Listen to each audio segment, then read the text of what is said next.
Olá pessoal, professor Clarindo Vale do curso Invictus, dando mais dicas sobre a banca OCP, que é a banca que vai fazer a prova do concurso da Polícia Militar do Estado do Espírito Santo, e também para quem vai fazer concurso aí pelo resto do país, tá vendo? Vai poder também utilizar essas questões para se preparar, porque essa banca faz concurso em todo o país, não só aqui no Estado do Espírito Santo, tá ok? Tá? Agora, antes de começar a resolver a questão, as questões que eu separei para você, com cuidado, com carinho, quero pedir a você que você faça a sua inscrição no nosso canal, tá? Lá, aqui no nosso canal, para que você receba as notificações sobre as nossas aulas e não perca nada, ok? Então, tá dado o recado. Para você não perder nada, faça a sua inscrição no canal para que você não perca as notificações sobre as nossas aulas. Bom, agora vamos à questão número 7. Que é, aí ó, da OCP, volto a falar, da OCP, ok? Lembra-se de algo bizarro? Olha o enunciado da questão, vamos ao enunciado da questão número 7, vamos ao enunciado. Lembra-se de algo bizarro que aconteceu quando você tinha 13 anos. O termo em destaque aí no enunciado é a palavra que. Deixa eu dar uma dica para você, sobre a palavra que. A palavra que é uma das palavras mais cobradas em concurso público, não é só pela OCP, não. Não é só pela OCP, é por todas as bancas de concurso cobram essa palavra que. Aí você me pergunta, professor, por que essa palavra que é tão cobrada assim, professor? Inclusive existem capítulos em algumas gramáticas dedicados somente a essas duas palavrinhas de tão cobradas que são. Quais são? Que e se. É porque a palavra que e a palavra se, ambas, podem funcionar de diversas maneiras, com diversas classificações diferentes.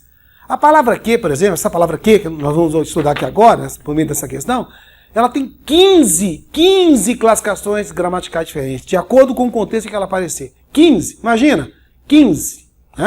A palavra se tem outras 8. Então é por isso que ela é tão importante, tão cobrada, tá? A palavra que.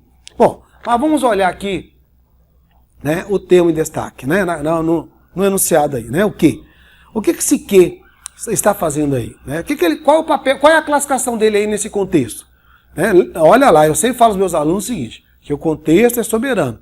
Quando um candidato vem me perguntar alguma coisa em português, alguma dúvida em português sobre alguma questão gramatical, eu falo, cadê o contexto? Sem o contexto, não tem como analisar. Eu preciso do contexto. Professor, porque a palavra tal caiu assim lá na prova tal do concurso. Pera aí, calma, devagar. Vai devagar, respira e me fala o contexto. O contexto frasal. Quando eu falo contexto, é o contexto frasal. A frase onde apareceu a palavra. Aí eu vou poder analisar com calma, com carinho e ver o que ele está fazendo ali. É o que acontece com esse que aqui, ó. Lembra-se de algo bizarro que aconteceu quando você tinha 13 anos. Olha isso. Olha isso. Nós temos aí nós temos aí 3 orações.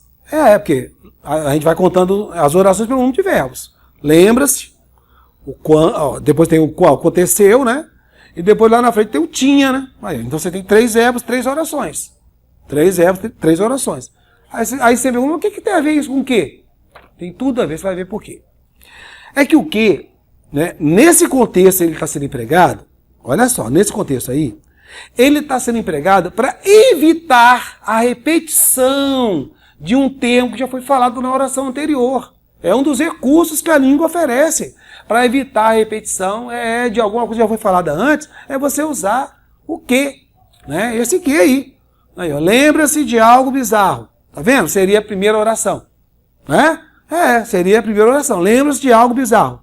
Qual seria a segunda oração, professor? Que aconteceu? Que aconteceu? É a segunda oração. Tá. E a terceira, professor? Quando você tinha 13 anos. Você tem 3 orações aí. E o que ele faz? Olha, presta atenção no que ele está fazendo nessa frase, nesse contexto. É importante você visualizar o contexto, hein? Está anunciado. Lembra-se de algo bizarro. Tá. Parou aí. Vamos fazer de conta que terminou aí a primeira frase. Aí começa a segunda frase. Que aconteceu? Aí eu te pergunto, o que foi que aconteceu mesmo? O que foi que aconteceu mesmo? O que aconteceu? Foi algo bizarro. Tá. Olha só, o algo bizarro já tinha sido citado um pouco antes. Um pouco antes do quê? Esse é o pulo do gato. Tá vendo? O que está aí, nesse caso, então, fazendo o quê? O que ele está fazendo? Qual é o papel dele aí? É para evitar que esse algo bizarro, tá vendo? Seja repetido, né? Esse que está fazendo o papel de substituí-lo na oração que ele está iniciando. Então é um recurso que a língua utiliza para evitar repetição de palavras. Não tem lá quando o professor fica falando para você, olha, quando você for escrever redação, evita ficar repetindo palavras. Pois é, um dos recursos que a língua oferece para você evitar a repetição de palavras é justamente isso aí. É o emprego do que, né? Do que fazendo esse papel que está fazendo essa frase aí, denunciado, né? Aí, ó, o que aconteceu foi algo bizarro.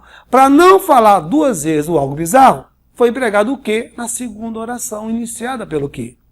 Então, aí vem a classificação. Então, o que é esse que, professor? Né? Aí, o que é esse que? Ué, o que ele está fazendo aí? Se ele está substituindo a palavra anterior, ó, na oração que ele inicia, ele vai ser chamado da classificação gramatical de pronome relativo. Porque é o que, pronome relativo, que faz isso. É ele que faz isso. Deixa eu anotar aqui na lousa, né, o contextozinho, para você entender direitinho o que está acontecendo aqui. Eu vou à lousa, olha só. O algo bizarro já foi falado. Aí vem esse que aqui, ó. Que. E depois o aconteceu. Olha lá. Depois continua a frase. O resto da frase não me importa. O que me importa, né? O que interessa para nós aqui, para efeito de classificação, é isso aqui, esse contexto aqui, tá? É o que vem antes e o que vem depois, tá bom? Ó, como eu falei para você agora há pouco, duas orações, tá vendo? Né?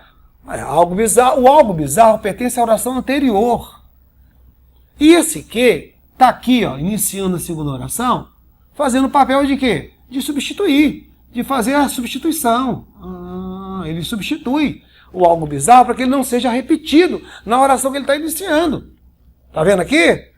O que aconteceu? É o algo bizarro. É como se você falasse assim de novo, ó. Algo bizarro aconteceu, ó. Algo bizarro. Aí, aconteceu.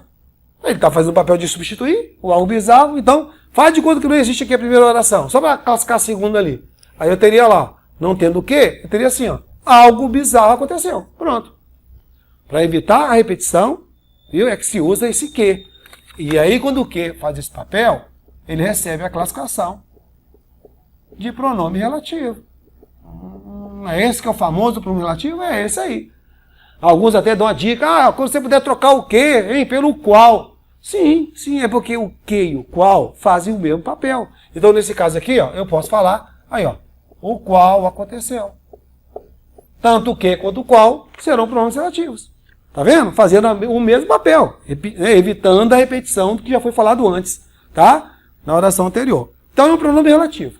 Aí eu já te dei a resposta. Você tem que procurar, portanto, uma alternativa aí, né? Aí vamos lá às alternativas. Olha, vamos às alternativas para a gente olhar qual é a alternativa que diz que o que é um pronome relativo. Qual é? Bom, nós temos aí 3 alternativas que dizem que o que é pronome relativo. Olha as alternativas. Letra A. É um pronome relativo que exerce a função de objeto direto. Opa, segura a onda. Eu vou aqui a letra B. Vamos olhar a letra B também. Letra B é um pronome relativo que exerce a função de sujeito. Letra C, aí já fala que é, né, uma conjunção integrante que retoma algo bizarro. Na letra D de dado, fala que é uma conjunção integrante que introduz uma oração subordinada adjetiva. E na letra E, olha aí, ó, mais uma alternativa, hein, dizendo que o que é pronome relativo. Só que agora está dizendo que exerce a função de objeto indireto. Bom, então você tem aqui 3 alternativas. Olha lá, nós temos 3 alternativas dizendo que o que é pronome relativo. Como nós já falamos que o que é pronome relativo, por causa do papel dele aqui na frase, então você já pode, por eliminação, né? Por eliminação, eliminar aí as alternativas C, né, e D, né, que afirmam que esse que aí é a conjunção integrante. Tá vendo? Então já pode eliminar C e D. Agora, resta-nos saber, entre A, B e E, qual é a alternativa correta, né? Porque na letra A ele fala que é pronome relativo, mas exerce a função de objeto direto. Na letra B, ele fala que é pronome relativo, que exerce a função de sujeito. E na letra E ele fala que é pronome relativo e exercendo a função de objeto indireto. Olha só. Rapidinho, coisa boba. né, coisa boba. Você vai pensar, ah, meu Deus, esse é uma disfunção sintática do que, isso aí me deixa sempre doido. É a coisa mais boba do mundo. Olha aqui, eu não falei que aqui começa a segunda oração com o próprio quê? Então, você tem que analisar essa segunda oração em separado. Esquece a primeira aqui, ó, esquece a primeira, tá? E olha, somente a oração de tal quê.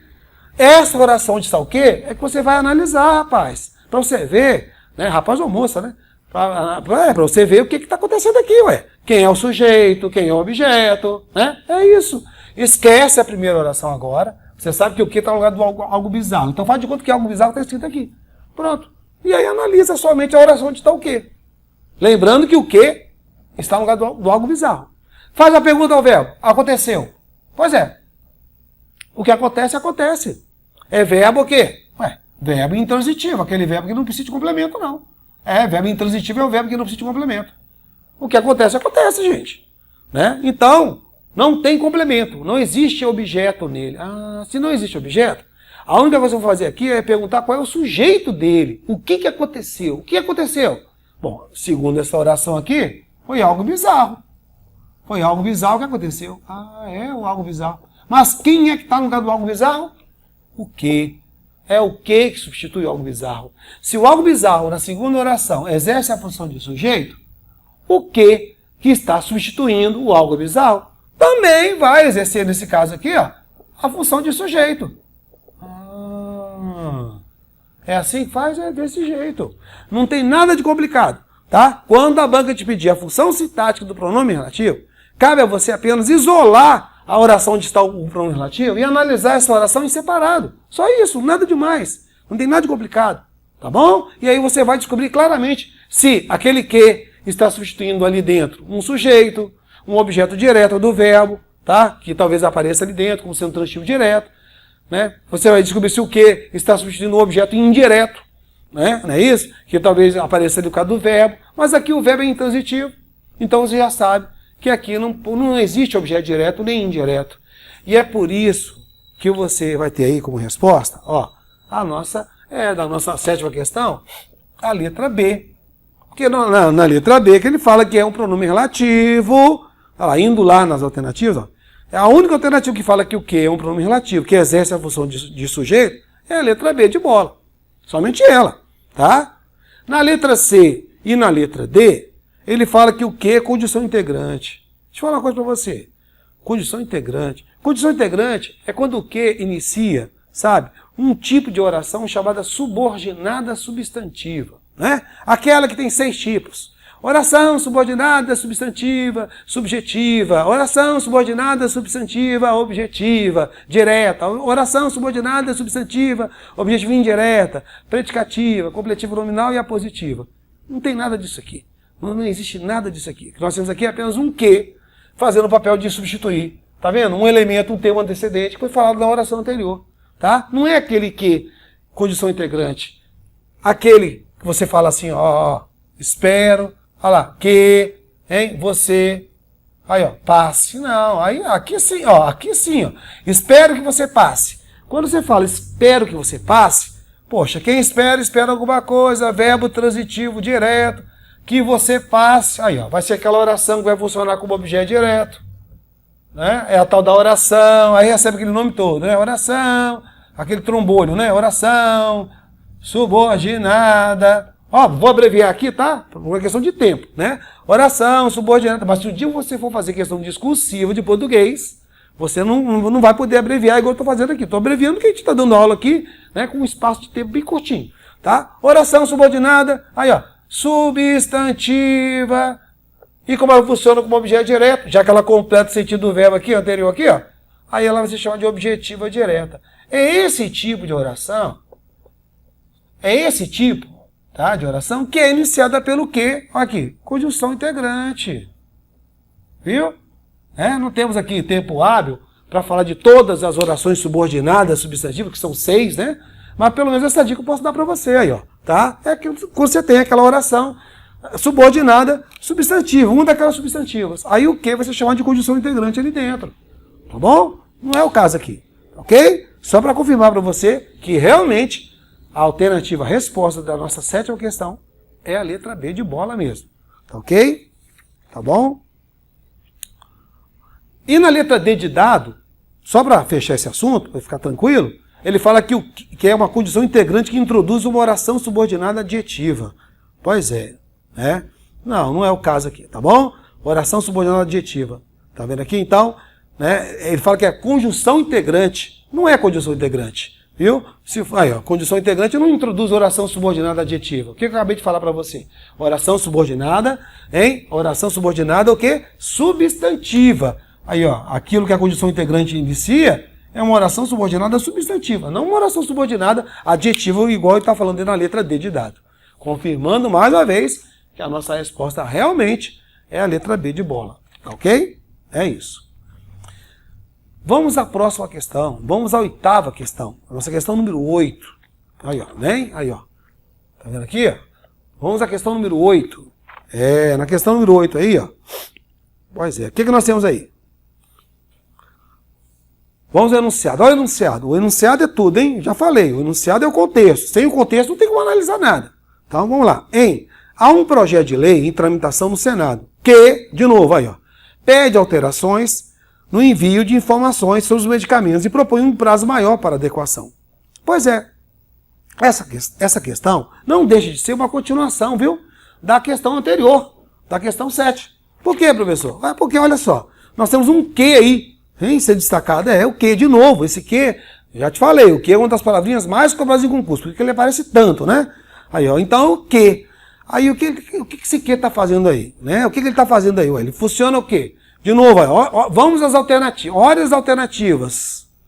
Letra A, está dizendo que ele funciona como conjunção integrante na letra A. Eu já falei para você que o que, para funcionar como conjunção integrante, tem que iniciar uma oração subordinada substantivo.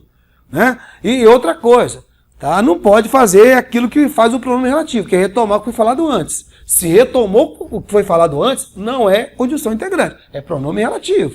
Cuidado. Então, olha só.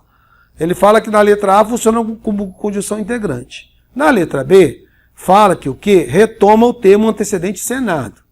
Na letra C, remete ao projeto de lei referido anteriormente. Na letra D de dado, remete ao termo tramitação mencionado anteriormente. E na letra E, foi empregado inadequadamente, pois em seu lugar deveria ser empregado o termo qual. Pois é, voltemos à frase do enunciado. Voltemos ao enunciado. Vamos lá no enunciado para olhar o que está fazendo lá. Olha o que está fazendo no enunciado. Ele fala aí, há um projeto de lei em tramitação no Senado que pede alterações. Aí eu pergunto para você, o que é que pede alterações? O que pede alterações, hein? No envio de informações? O que é? Ou quem pede? Tá vendo? Quem pede ou que pede? Aí você vai descobrir que há um termo antecedente aí, hein? Um termo antecedente que está sendo retomado pelo quê? Olha lá, tá vendo aqui? Há um termo antecedente aí que está sendo retomado pelo quê? Então esse que aí, ele retoma alguma coisa que foi falada na oração anterior para evitar a repetição. Opa, nós vimos isso na questão anterior, na questão 7, hein? Ou seja, nós vimos aí a mesma coisa da questão 7. Ou seja, na questão 8ª, nós vimos aí, então, estamos vendo então um que, pronome relativo também, que ele está retomando alguma coisa que foi dita antes, para evitar de ser repetido. Aí, ó. Pois é, o que pede? O que pede alterações, né, no envio de informações sobre os medicamentos e propõe um prazo maior para adequação. O que pede? É o Senado? Será que é o Senado? Que é o termo anterior? Né? Ou será o projeto de lei que foi falado lá no início da frase? Né? Então, o que está pedindo? O que está pedindo alterações no envio de informações? Cuidado com isso aí, hein? Cuidado, tá? O termo antecedente é sempre um substantivo. É sempre um substantivo, tá? Mas não é qualquer substantivo, não. Olha lá, porque você tem dois substantivos aí. Você tem Senado e tem o projeto de lei, projeto, lá no início da frase. Né? Então, tem que ser o substantivo que realmente esteja praticando a ação indicada pelo verbo. Então, o que é que pede alterações no envio de informações? O que pede alterações, né? O que determina alterações, o que solicita informações, é o projeto de lei. Olha, aí entra a questão da interpretação, hein, de texto. Você tem que saber que aí o que está pedindo aí alterações não é o Senado. Não é o Senado. É o projeto de lei. É ele que pede alterações. Tá vendo aí? Então, por isso que você vai ter que marcar uma alternativa que diga o seguinte, que esse que Tá? Se não falar que é pronome relativo, tudo bem, mas ele tem que falar na alternativa que faz referência ao termo anterior, projeto de lei. Se você achar uma alternativa que tenha isso, aí você pode marcar, porque essa é a alternativa correta. Tá bom? Não precisa nem falar que é pronome relativo, não, mas tem que falar que faz referência ao termo antecedente aí, que no caso é projeto de lei. Tá? Então, vamos às alternativas. Letra A. Já quebra, já na letra A, dizendo que é conjunção integrante. Não, a gente viu aqui na questão 7 que conjunção integrante inicia um tipo de oração subordinada, substantiva, e não retoma. A conjunção integrante, ela não retoma o que foi falado antes. Pode ver, ó, o que quando é conjunção integrante, ele não retoma o que foi falado antes. Ele apenas inicia uma oração, que completa o sentido, né, do que foi pedido antes, mas ele não retoma o que foi falado antes. Quem retoma o que foi falado antes é o pronome relativo. Então a letra A, ela já é errada por esse motivo. Na letra B, fala que retoma o termo antecedente de Senado. E eu acabei de falar para você. Tem que saber exatamente a que termo esse que está se referindo para você não marcar a alternativa errada. Esse que não faz referência ao Senado. Tá? Ok? Faz referência ao projeto de lei. Então, projeto. Por isso que a letra B não é a resposta. Na letra C, aí, ó, remete ao projeto de lei referido anteriormente. Aí sim, nós temos realmente uma alternativa que diz exatamente o que esse que está fazendo aí. Ele está retomando aquele projeto de lei que foi falado lá na oração anterior. E para evitar a repetição dele, foi usado o quê? Por isso que a alternativa correta da oitava questão é a letra C. Tá? Na letra D, ele fala que remete ao termo tramitação, mencionado anteriormente. Claro, se nós estamos falando que ele remete ao termo, né, ao projeto de lei, então ele não pode se remeter ao termo tramitação, né? A letra D, então, fica invalidada por causa disso aí. E na letra E, ele fala que foi empregado inadequadamente. Pois em seu lugar deveria ser empregado o termo qual? Não foi empregado inadequadamente, não. Né? Poderia tanto ser utilizado o que quanto o qual, lá no contexto, né? Então, essa letra E está errada ao afirmar que foi empregado de forma inadequada o quê? Não foi empregado de forma inadequada, não. Tá bom? Foi empregado adequadamente. Ok? Então, a letra E está errada por causa disso. Porque diz que foi empregado de forma inadequada o que? Não tem nada a ver. Tá bom? Realmente é a letra C a resposta da nossa oitava questão. Tudo bem? Vamos à próxima questão. Vamos à questão número 9. Olha aí. Né? Olha o enunciado da questão número 9. Repara. Observe as frases a seguir. Classifique de acordo com a figura de linguagem correspondente e assinale a opção que apresenta a sequência correta.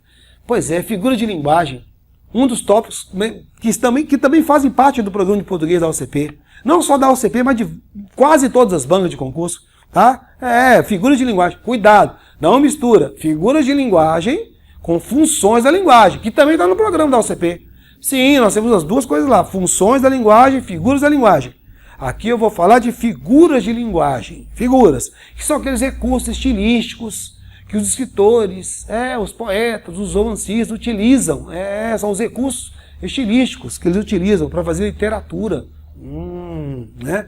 Não só eles, né? Os jornalistas também, tá vendo? Todo mundo que escreve, toda pessoa que escreve, volta e meia utiliza uma figura de linguagem na hora de redigir, tá bom? Então é disso que a gente vai falar, daquelas figuras, metáfora, metonímia, pleonasmo, aquilo ali, né? Que são mais de 30.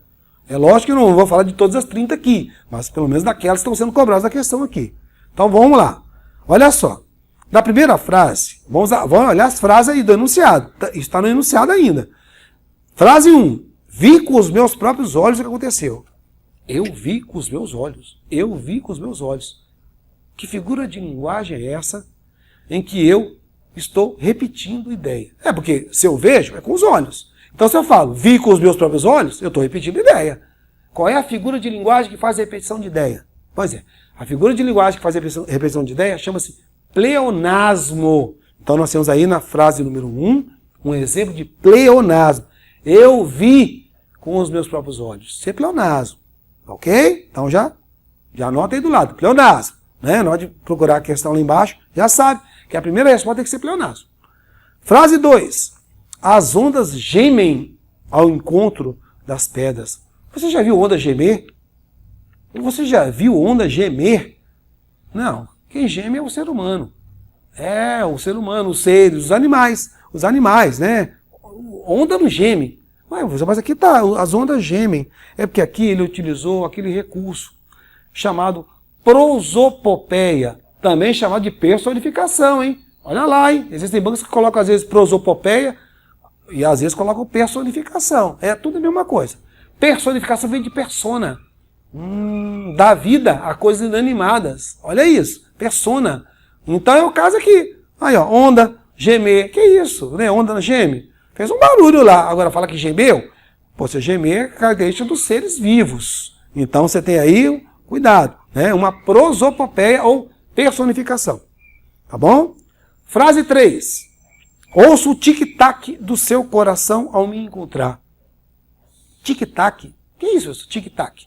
Tic-tac é o quê? É o som do relógio, que foi convencionado assim, tá? Eu não estou dizendo que o som do relógio, pelo amor de Deus, não. O professor Clarinho do Vale falou que o som do relógio é tic-tac. Eu passei lá do lado, não ouvi nada disso. Tic-tac, tic-tac. Peraí, isso é convenção. Convenção é uma determinação, né, que vem de cima para baixo. Convencionou-se, né, afirmar, dizer que o som lá do relógio, lá, né, aquele relógio, é tic-tac, tic-tac. O que é isso? É uma tentativa de reproduzir, de se aproximar, né, por meio da linguagem, do som emitido pelo objeto, ou pelo animal. Os sons emitidos por objetos ou animais. Aí existe essa figura de linguagem chamada onomatopeia. Olha o nome, onomatopeia. Tá? Grava aí, anota do lado. É o que nós temos aí no número 3, é isso, uma onomatopeia, tá? 4, na frase 4. Ontem entreguei a alma a Deus. Ixi, quando a pessoa fala, ontem entreguei a alma a Deus, ó, acabou. Para ele acabou. Ontem entreguei a alma a Deus. Não tem mais volta, não tem mais esperança. Ele está sem esperança de viver. É como se ele falasse assim, olha, ontem eu decidi acabar com a minha vida. Eu vou cometer suicídio. Entendeu? Ontem entreguei minha alma a Deus. Né? Ontem eu morri. Tá? É como se eu falasse, ontem eu morri. Né? Eu vou morrer. Tá? Então, quer dizer, isso aí, o que é isso? Isso é uma coisa desagradável, né? Uma coisa desagradável que você está falando aí de forma o quê? De forma